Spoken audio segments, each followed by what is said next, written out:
مرحبا أعزائي المشاهدين من المحيط إلى الخليج في برنامجكم عرب شو. هذه الحلقة بإذن الله سوف نخصصها للأمن الغذائي المغربي، الثورة الزراعية المغربية والصناعات الغذائية المغربية. هذه الثلاثة محاور الرئيسية التي سوف أشرحها لكم تباعا في هذه الحلقة.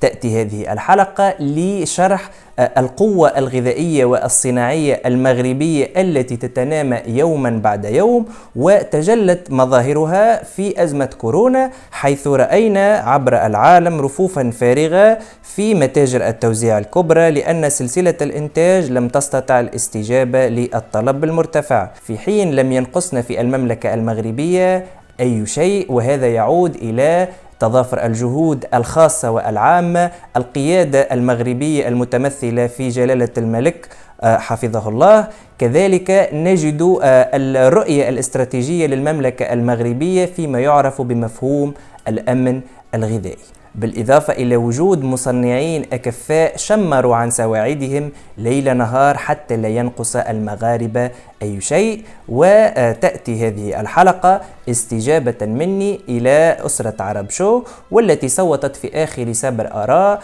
على هذا الموضوع حتى أقدمه في حلقة، وجاء في المرتبة الثانية. وبإذن الله في الحلقة القادمة سوف أخصصها لمشروع الدولة المصرية.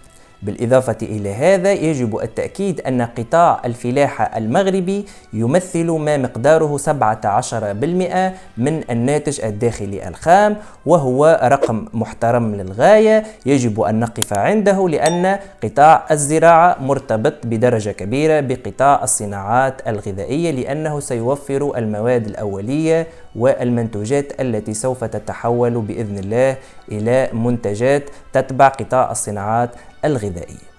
وكان جلالة الملك محمد السادس في خطابه الافتتاحي للدورة البرلمانية في أكتوبر الماضي قد دعا إلى تأسيس منظومة وطنية متكاملة تتعلق بالمخزون الاستراتيجي للمواد الأساسية لا سيما الغذائية والصحية والطاقية، والعمل على التحيين المستمر للحاجيات بما يعزز الأمن الاستراتيجي للبلاد. وبناء عليه يمكن لنا التساؤل: ما هي أهم دعامات قطاع الصناعات الغذائية داخل المملكة المغربية؟ يعني حجمه، مقدار تنوعه، الشراكات الإقليمية والعالمية وما إلى ذلك.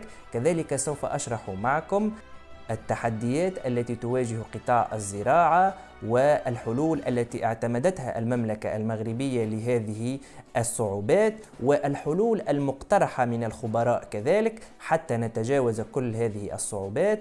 وسوف أشرح معكم يعني الفرق بين الاكتفاء الذاتي والأمن الغذائي، وأين وصل المغرب بين هذين المفهومين. كل هذا وأكثر سوف أشرحه معكم بعد هذا الانترو.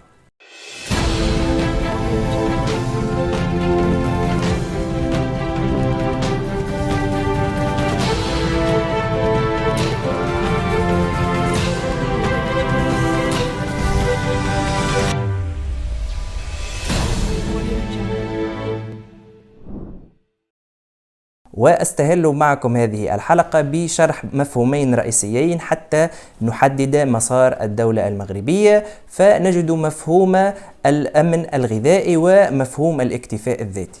أبدأ بمفهوم الاكتفاء الذاتي، والذي يدل أن الدولة الواحدة تنتج ما يستهلكه شعبها من المواد الأساسية الغذائية. يعني هنا بدرجة كبيرة الدولة لا تسترد أي شيء، سواء من السكر، من الحبوب، من الزيت وما إلى ذلك من المواد الأساسية. ولا أتكلم هنا عن الشوكولاتة أو الكماليات الأخرى. بالنسبة للأمن الغذائي، الأمن الغذائي إذا كنت لديك عزيزي المشاهد اكتفاء ذاتي، فبالضرورة سوف يكون لديك الأمن الغذائي. ولكن يمكن في بعض الحالات حينما لا يكون لديك اكتفاء ذاتي وتحقق أمنك الغذائي عبر العديد من المراحل وعبر العديد من الخطط، من أبرزها المخازن الكبرى الاستراتيجية التي تخزن المواد التي لا يتم إنتاجها داخل دولتك. وهنا نجد الدولة المغربية في هذا النطاق. الدولة المغربية مثل كل الدول العربية ليس لديها اكتفاء ذاتي داخلي من المواد الغذائية، لأن طبيعة الأراضي أغلبها صحراوية، وهنالك العديد من المشاكل والعراقيل التي سوف أشرحها فيما بعد، ولكن ركز معي عزيزي المشاهد، يمكن تجاوزها ويمكن للمملكة المغربية أن تحقق اكتفائها الذاتي، وهذا ما نرجوه بإذن الله، وسوف أشرحه لكم بأكثر عمقا. وبناء على ما سبق ذكره يمكن الآن أن نمر لشرح دعامات الصناعات الغذائية المغربية، فنجد أنه يوجد الآن داخل التراب المغربي أكثر من 2100 شركة تنشط في قطاع الصناعات الغذائية، وتوفر ما مقداره سنويا 164 مليار درهم، وهذا رقم مهم للغاية يجب الوقوف عنده وتحليله، لأن هذا القطاع مهم جدا جدا جدا. بالإضافة إلى هذا، كشف وزير الصناعة والتجارة رياض مزوار مؤخرا عن خطة لتوفير 900 مشروع استثماري في إطار سياسة استبدال الواردات بالاستثمارات. يعني أعزائي المشاهدين، كل ما كان المغرب يستورده من منتوجات، سواء من الصناعات الغذائية البسيطة وصولا إلى حتى الصناعات المهمة، هنالك رؤية مغربية من أجل أن تؤكد على ضرورة تصنيع هذه المنتوجات داخل التراب المغربي. وهنا سنضرب عصفورين بحجر واحد، أولهما توفير مواطن الشغل، ثانيهما جلب الشركات التي سوف تعمل داخل الدولة المغربية والتي سوف تدفع الأداءات، وبالتالي سوف تتلقى الدولة المغربية مداخيل أكثر، ولن تضطر إلى صرف عملة الصعبة من أجل جلب هذه المنتوجات إلى التراب المغربي. وهذه نقطة مهمة كذلك يجب التأكيد عليها. وأكد نفس الوزير أن هذه المشاريع بإذن الله سوف توفر 200 ألف فرصة عمل للشباب المغاربة، يعني تقريبا 5 مليون موطن شغل جديد، تنقسم إلى الآتي: 80 ألف موطن شغل بصفة مباشرة، و120 ألف موطن شغل بطريقة غير مباشرة. وتأتي أهمية هذا القطاع بدرجة كبيرة في استيعاب المواطنين المغاربة الذين يعانون من البطالة، وهذا مهم جدا حتى نستوعب هذه الأعداد ونرتقي بالاقتصاد المغربي إلى مرتبة لم يعهدها في تاريخه بإذن الله. وكما ذكرت فهذا القطاع مهم جدا لاستيعاب البطالة في المملكة المغربية وتوفير آلاف مواطن الشغل. يكفي أن أقدم لكم بعض الأرقام حتى تتعرفوا على أهميته الواقعية وليس التنبؤات أو التقديرات المستقبلية له. ففي سنة 2014 إلى سنة 2019 تمكن هذا القطاع من تشغيل أكثر من 90 ألف مغربي، والخطة القادمة تقتضي أن يتم تشغيل ضعف هذا العدد في الفترة القادمة بإذن الله، وهذا بدوره رفع صادرات القطاع إلى أكثر من 40% في تلك الفترة. ولدى المملكة المغربية رؤية استراتيجية مهمة لجلب الشركات المهمة في قطاع الصناعات الغذائية، وجعل هذه الشركات تنتصب داخل المملكة المغربية من أجل رفع المنافسة مع الشركات المغربية والارتقاء بجودة المنتوج المغربي وجعله منتوجا منافسا في الأسواق العالمية. ولتفهم عزيزي المشاهد هذه الرؤية أكثر سوف أقدم لك مثالا بسيطا. فمثلا شركة لاندور التونسية لصناعة الأجبان، والتي تشغل في تونس أكثر من 650 عاملا، وهي مدرجة بهيئة السوق المالية للدولة التونسية، يعني شركة كبيرة، شركة لديها الخبرات اللازمة وشركة متفوقة في مجالها. انتصبت في المملكة المغربية سنة 2012 وتحديدا في شهر ديسمبر، وتمكنت من أن تستحوذ على نسبة مهمة من قطاع الأجبان في المملكة المغربية، وفتحت فرعا لها في المملكة المغربية. وفي سنة 2019 قررت هذه الشركة أن تفتح مركزا للإنتاج الصناعي، وتجسد هذا في الاتفاقية التي تم توقيعها في سنة 2022. ونجد أن مبلغ الاستثمار لهذه الشركة ارتفع من 102 مليون درهم إلى 174 مليون درهم، وهذا كان له بالغ الأثر في بروز شركات يجب أن يكون لديها الملاءة المالية الكافية والكفاءة الصناعية، يعني الجودة المطلوبة مع سعر مناسب. وهذا ما وجدناه في الشركات المغربية، آخرها شركة تم افتتاحها قبل يومين من تنزيل هذه الحلقة، وهي شركة أولاند جروب، والتي افتتحت 4 خطوط للإنتاج باستثمار إجمالي يبلغ 80 مليون درهم مع إحداث 151 منصب شغل مباشر. استثمار يندرج في إطار بنك المشاريع التي أطلقتها الوزارة بهدف تعويض الواردات، وطورت الشركة من خلاله 3 علامات تجارية مغربية 100% موجهة للتصدير وللسوق المحلي. إذن المملكة المغربية طورت شركاتها وجعلتها قادرة على المنافسة العالمية، وخلقت سوقا مهمة للتعاون الإقليمي خصوصا بين المغرب وتونس وكذلك دول الاتحاد الأوروبي. وبناء عليه عزيزي المشاهد، أصبح لديك الآن فكرة عامة وشاملة وكاملة عن الصناعات الغذائية، عن عدد الشركات، عن الاستراتيجية المغربية في هذا القطاع، عن المداخيل والقدرة التشغيلية وأهم التفاصيل التي يجب على كل مغربي أن يعلمها. وكل مغربي غيور على وطنه يجب أن يعمل ويسعى إلى تطوير بلده وجلب الشركات الأجنبية وتكوين شراكات والقفز بالمنتوج المحلي الداخلي. وهذه نقطة مهمة من أجل تحقيق الاكتفاء الذاتي والوصول إلى الأمن الغذائي بدرجة كبيرة. إذن أعزائي المشاهدين، كما ذكرت في أول هذه الحلقة، الفرق بين الاكتفاء الذاتي والأمن الغذائي وارتباطهم بقطاع الفلاحة وقطاع الزراعة. قطاع الزراعة في المملكة المغربية يشكو العديد من الضغوطات التي سوف أشرحها لكم الآن، ثم سوف أقدم الحلول التي اتبعتها المملكة المغربية.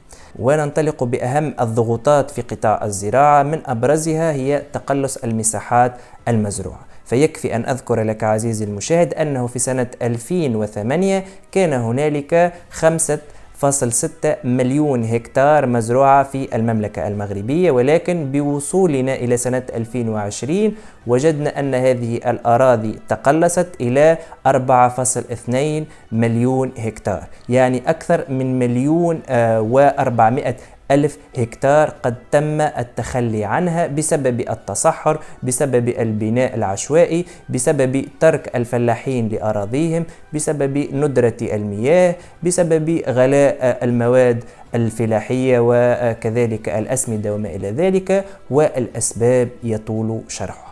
كما أصدر المجلس الاقتصادي والاجتماعي المغربي في شكل وثائق رسمية أن المملكة المغربية مهددة بفقدان 14% من ناتجها الداخلي الخام بسبب تضرر قطاع الفلاحة في السنوات القليلة القادمة، ويأتي ندرة المياه كأحد أبرز الأسباب التي سوف تعرقل قطاع الفلاحة في المملكة المغربية. كما ذكرنا أن قطاع الفلاحة يساهم في 17% من الناتج الداخلي الخام. هذا حقيقة رقم مفزع، ليس رقما شخصيا من عندي بل من المصادر الرسمية المغربية، وبالتالي يجب أن ندق ناقوس الخطر لأن هذه الأرقام لا تبشر بأي خير. وبدأنا نلاحظ في السنوات القليلة الفارطة تداعيات هذه الأزمة التي لا تمثل المغرب فقط بل إفريقيا والعالم العربي وحتى البلدان المتقدمة. فنجده تراجع ب3 مراتب لمستوى الأمن الغذائي ليحل في المرتبة 57 لسنة 2020 من إجمالي 113 دولة شملها التصنيف. وبالتالي هنا يجب كذلك أن نضع خطين باللون الأحمر على هذه المسألة. وبالإضافة إلى هذه العوامل الداخلية نجد أن انتشار الأوبئة مثل إنفلونزا الخنازير وجنون البقر والكورونا عافانا وعافاكم الله، وحتى هذا المرض الأخير الجدري الذي ينسب إلى القردة وانتقل إلى البشر وما إلى ذلك، يساهم في تعطيل حركة التجارة وحركة النقل والزراعة وما إلى ذلك، وهذا يلعب دورا سلبيا في تنمية الاقتصاد وتنمية الزراعة في كل دول العالم. بالإضافة إلى هذا نجد أن الدولة المغربية وضعت خطط واستراتيجيات كان لها دور مهم في رفع اقتصادها، كما كان لها كذلك تداعيات سلبية. نحن الآن نتكلم فقط في السلبيات، وسوف نقدم الإيجابيات فيما بعد، وكيف تتعامل المملكة المغربية بحكمة مع هذه الضغوطات التي لا تشكو منها فقط المملكة المغربية بل كل جيران المملكة المغربية، وعلى رأسهم تونس والجزائر ومصر وغيرها من الدول الأخرى. وبناء عليه يمكن الآن أن نمر إلى تقييم السياسات المغربية فيما يعرف بالاقتصاد الأخضر وفيما يعرف بالقطاع الزراعي، وتشجيع المملكة المغربية على زراعة الأراضي والتشجيع على زراعة المنتوجات الفلاحية التي تباع بأثمان أكثر من حيث القيمة مقارنة ببعض المنتوجات الأخرى. وتأتي في قمة هذه المنتوجات مثل الفراولة، مثل الدلاع، والذي على فكرة المملكة المغربية تعتبر ثالث أكبر مصدر للدلاع للاتحاد الأوروبي بأسره، خصوصا أن المملكة المغربية أصبحت عملاقا في زراعة وتصدير الفواكه والخضروات والغلال بصفة عامة. ولكن للأسف بعض هذه المزروعات يستنفذ المائدة المائية ويستهلك موارد مائية ضخمة للغاية. فيكفي أن نذكر على سبيل الذكر وليس الحصر نبتة الأفوكادو التي تستهلك في الكيلوغرام الواحد ما مقداره 1000 لتر على أقل تقدير، ويمكن أن يصل هذا الرقم إلى 2000 لتر للكيلوغرام الواحد. ونحن الآن في المملكة المغربية وفي عموم الوطن العربي وفي أغلب دول العالم نشكو تراجعا في حصة الفرد من الموارد المائية. فيكفي أن نذكر أن المملكة المغربية الآن تعاني فقرا مائيا مثلها مثل كل دول العالم العربي. فالأمم المتحدة وضعت حاجز 1000 متر مكعب من المياه سنويا للفرد، وأنه الدول التي دون هذا المستوى هي دول فقيرة مائيا. فما بالك أن المملكة المغربية الآن نصيب الفرد الواحد فيها 600 متر مكعب من المياه، وهذا رقم خطير للغاية، وسوف يتقلص أكثر فأكثر في السنوات القليلة القادمة ليصل في سنة 2030 إلى أقل من 500 متر مكعب من المياه، وندخل في مرحلة الفقر المدقع في الموارد المائية. وهذا له تداعيات سلبية للغاية ليس فقط على المواطن بل على الأراضي الزراعية والقطاع الفلاحي برمته. ليس هذا فحسب، بل سوف تنعدم ما نسبته 80% من الموارد المائية الحالية داخل المملكة المغربية بموافى سنة 2050. إذن الآن ندق ناقوس الخطر مثل ما فعلت الحكومة المغربية ومثل ما فعلت أغلب دول العالم العربي التي تعاني شحا في الموارد المائية، والتي على فكرة سوف تدخل في حروب مستقبلية مع الدول المجاورة لها التي تربطها معها حروب مائية، وبالتالي الحروب المستقبلية ستكون حروب من أجل الماء، لأن القاهرة سوف تدخل في حرب لا قدر الله مع أثيوبيا، كذلك العراق سوف يدخل في حرب مع تركيا، كذلك سوريا ستدخل في حرب مع تركيا، العراق نفسها مرجح أن يدخل في حرب أخرى مع إيران، لأن المنابع الرئيسية لنهري دجلة والفرات تأتي من الدولة التركية، وهنالك أنهار أخرى تأتي من الدولة الإيرانية. وبالتالي الحروب المستقبلية سوف يكون لها بالغ الأثر على شعوبنا العربية، خصوصا في ظل ارتفاع عدد سكان الوطن العربي عموما. وملاحظة بسيطة أعزائي المشاهدين، لقد لاحظت أن أكثر من 90% من المشاهدين الاعتياديين لهذه القناة ليسوا مشتركين في القناة بل يتابعونها فقط. وإذا كنت عزيزي المشاهد لم تقتنع بعد بهذا المحتوى فقدم لنا آرائك من أجل تحسينه، وإذا كنت غافلا عن الاشتراك فأدعوك للاشتراك معنا وتنضم إلى أسرة عرب شو وتكون أحد أفرادنا الفاعلين في هذه القناة بإذن الله. وبناء على ما سبق ذكره يتجلى لنا أن المملكة المغربية أصبحت توجه بدرجة كبيرة زراعة أصناف معينة من الخضر والفواكه والغلال في مقابل تراجع بعض المواد الرئيسية والأساسية التي يحتاجها الشعب المغربي مثل الزيوت. الزيوت مثلا انخفض إنتاجها إلى أكثر من النصف داخل المملكة المغربية. فإذا الآن عزيزي المشاهد قدمت مثلا كيلوغرام من الفراولة وقارورة من الزيت إلى مواطن مغربي أكيد سوف يختار الزيت، لأن الزيت يدخل دائما في الاحتياجات الأساسية على عكس الفراولة والتي تعتبر من المكملات وليست من الأساسيات لطبخ الطعام داخل المملكة المغربية وفي كل أرجاء العالم. بالإضافة إلى هذا يوجد الآن أنواع من الزراعات في المملكة المغربية سوف تختفي نهائيا مثل زراعة قصب السكر وتعويضها بزراعات أخرى مثل زراعة الجمبر من أجل أخذ السكر منه بدل الزراعات التي تعتمد على القصب السكري. وهنا تعتبر نقطة إيجابية وسلبية في نفس الوقت. فهي نقطة إيجابية لأن الصنف الثاني لاستخراج هذا السكر النبتة في حد ذاتها لا تستهلك مياها أكثر ولكن جودتها تكون أقل نسبيا من القصب السكري. كذلك المملكة المغربية لا تنتج حتى 10% من القمح الذي تستهلكه.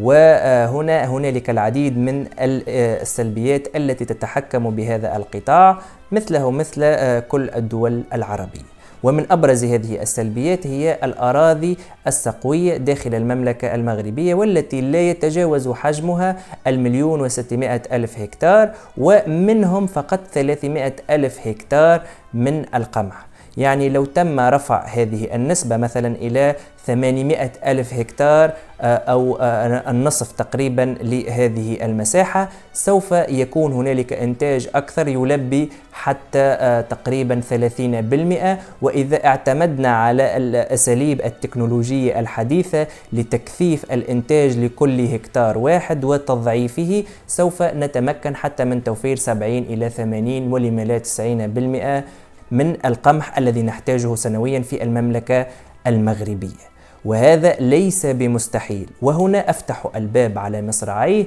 للحلول التي اعتمدتها المملكة المغربية لتجاوز هذه الأزمات وهذه الصعوبات الداخلية والخارجية التي تعترضها. فنجدها قامت بتطوير أكثر من 20 صنف من الحبوب التي تستطيع مقاومة الأمراض ونقص المياه وتقلبات المناخ. ومن المقرر ابتكار 50 صنفا جديدا بموفى سنة 2030 وسوف تتحسن بها الإنتاجية وستكون بها جودة أحسن. ومن المقرر إنتاج 100 مليون طن سنويا ضمن المخطط المعتمد لرؤية الجيل الأخضر. كذلك نجد حلولا جذرية لتحقيق الاكتفاء الذاتي الغذائي عبر التركيز على مزروعات يمكن أن تتوائم مع المملكة المغربية ومناخها وما إلى ذلك. ومثال ذلك التشجيع على زراعة نباتات الكينوا والتي لديها خصائص مهمة تقاوم العطش، تقاوم ملوحة التربة، تقدم يعني حلا مهما كمصدر للعلف. كذلك يمكن حتى أن تدخل في العادات الغذائية للشعب المغربي، والدولة المغربية تشجع على هذا النوع من الزراعات. كذلك لا ننسى الاستراتيجية الحكيمة للملك الراحل الحسن الثاني في مستوى بناء السدود والقدرة الاستيعابية للمملكة المغربية والتي جعلتها تتفوق بأشواط على كل الدول الإقليمية المحيطة بها. وليس هذا فحسب، فالمملكة المغربية لديها مخططات كاملة للتعاون الدولي من أجل ترشيد استهلاك المياه، من أجل توطين صناعة الأسمدة داخل المملكة المغربية. كذلك لديها مخططات عديدة سوف أكشف عنها بإذن الله في حلقة قادمة. والحلول التي كان من الأجدر أو من المحبذ أن تتبعها المملكة المغربية والتي اتفق عليها أغلب الخبراء في هذا المجال، مثلا هي الاعتماد على الزراعات الحيوية. فمثلا زراعة النباتات التي تستخدم في الأعلاف للمواشي والأبقار وما إلى ذلك سوف تساهم في ارتفاع عدد الأبقار، في أعداد الخرفان، في أعداد الدواجن وما إلى ذلك، وهذا سوف يساهم في ضمان الاكتفاء الذاتي من اللحوم البيضاء والحمراء. وفي ارتفاع عدد الدواجن سوف نضمن العديد من المنتوجات الأخرى مثل تحقيق الاكتفاء الذاتي في مادة البيض. كذلك ارتفاع عدد الأبقار سوف يساهم في تحقيق الاكتفاء الذاتي من الحليب، والحليب نفسه ومشتقاته يساهم في ازدهار العديد من الصناعات الغذائية مثل صناعة الأجبان، صناعة الزبدة، صناعة اليوغورت وغيرها من الصناعات الأخرى. يعني فقط التركيز على صناعة الأعلاف سوف يكون له أثر مهم وإيجابي على الاقتصاد والفلاحة المغربية في المستقبل. كذلك التعويل على الأشجار مثلا التي يتم زراعتها الآن في الصحراء والتي سوف تساهم في قلب المناخ برمته. كيف هذا؟ يعرف عزيزي المشاهد أن لديك تساؤلات، فكيف لزراعة أشجار في الصحراء؟ من أين سوف نسقيها؟ سوف نسقيها بمياه البحر. أعرف عزيزي المشاهد أن لديك الآن تساؤلات أكثر من الأول، يعني كيف لشجرة يتم سقايتها بمياه البحر وتعيش؟ أجل عزيزي المشاهد، يوجد أشجار تم تجربتها في بعض الدول وتم سقايتها بمياه البحر وهي موجودة إلى حدود تصوير هذه الحلقة، وهنالك غابات من هذا النوع من الأشجار، كما أنه يوجد أشجار بطبيعتها تنمو حتى على ضفاف البحار وما إلى ذلك. كذلك هذا النوع من الأشجار يمكن أن يساهم في قلب المناخ كما ذكرت، ويساهم في بروز حياة برية جديدة وتوطين حيوانات معينة وجعل هذه المناطق مناطق يعني قابلة للعيش الآدمي، خصوصا في الصحراء المغربية التي جزء هام منها من الصحراء وكما يدل عليها اسمها. وهذا سوف يحقق نقلة نوعية في المملكة المغربية نفسها. أعرف عزيزي المشاهد أن الآن يمكن أن تتساءل عن التكلفة وأن هذا المشروع سيكون يعني مكلف للغاية للمملكة المغربية. أقول لك أن الأمم المتحدة تدعم هذا المشروع بشكل شبه كامل للدول التي تقتحم هذا المجال وتقاوم التصحر وتحاول خلق بيئة جديدة من أجل تحقيق الاكتفاء الذاتي. والأمم المتحدة تعلم جيدا أن مستقبل البشرية في خطر، وأنه الآن وفي حدود تصوير هذه الحلقة يوجد أكثر من 2 مليون بشر يعانون من الجوع أو من نقص التغذية، وهذا رقم ضخم للغاية وسوف يتفاقم بارتفاع عدد السكان ونقصان الموارد المائية والمزروعات. والأمم المتحدة حينما تدعم هذا المشروع يعني لديها أهداف محددة ولديها برنامج كامل. إذن هذا النوع مثلا من الأشجار سوف يساهم في تطور الاقتصاد المغربي خصوصا في مستوى الاقتصاد الزراعي. كذلك نجد العديد من الأساليب للزراعة والري التي تساهم في تحقيق نتائج إيجابية للغاية في مستوى الزراعات الكبرى. إذن عزيزي المشاهد هنالك حلول اتبعتها بالفعل المملكة المغربية وحلول يمكن للمملكة المغربية أن تتبعها، ويبقى السؤال قائما: هل المملكة المغربية بإمكانها أن تحقق الأمن الغذائي لمواطنيها على المدى المتوسط والبعيد وتحقيق الاكتفاء الغذائي ذاتيا؟ أجيب: أجل، يمكن هذا على الرغم من كل الصعوبات وكل الأرقام الرسمية داخل المملكة المغربية والأرقام العالمية التي تقيم الدول وما إلى ذلك، خصوصا وأنه دائما أتكلم عن الثروة الحقيقية للدولة المغربية وهي شعبها ووطنية شركاتها. فالدولة المغربية لديها شركات في قطاع الصناعات الغذائية، شركات عملاقة، شركات مؤثرة داخليا وإقليميا، وتتمتع بكل الامتيازات وبكل الدعم اللامشروط من الحكومة والدولة المغربية من أجل أن تتقدم وتضمن هذا الملف الحيوي والاستراتيجي والحساس للشعب المغربي، وهو تحقيق الأمن الغذائي. ويتزامن هذا مع رؤية استراتيجية كاملة ومتكاملة من جلالة الملك المغربي محمد السادس، والذي كما ذكرت في بداية هذه الحلقة قدم مخطط من أجل تحقيق مخزون استراتيجي في الصحة، في الطاقة، في الغذاء، وضمان كل ما يلزم للشعب المغربي. وكذلك لديه رؤية واستراتيجيات غير معلنة، وبإذن الله سوف يتم الإعلان عنها في المستقبل القريب. وكما ذكرت أعزائي المشاهدين قبل قليل، فالشركات المغربية هي العمود الأساسي من أجل النهوض بهذا القطاع، وسوف أقدم لكم بعض الشركات الكبيرة في المملكة المغربية التي ساهمت بدرجة كبيرة في تحقيق الأمن الغذائي في الأزمة الفارطة فيما يعرف بأزمة كورونا، وكيف تجاوزها الشعب المغربي حكومة ودولة وشعبا بصفة عامة.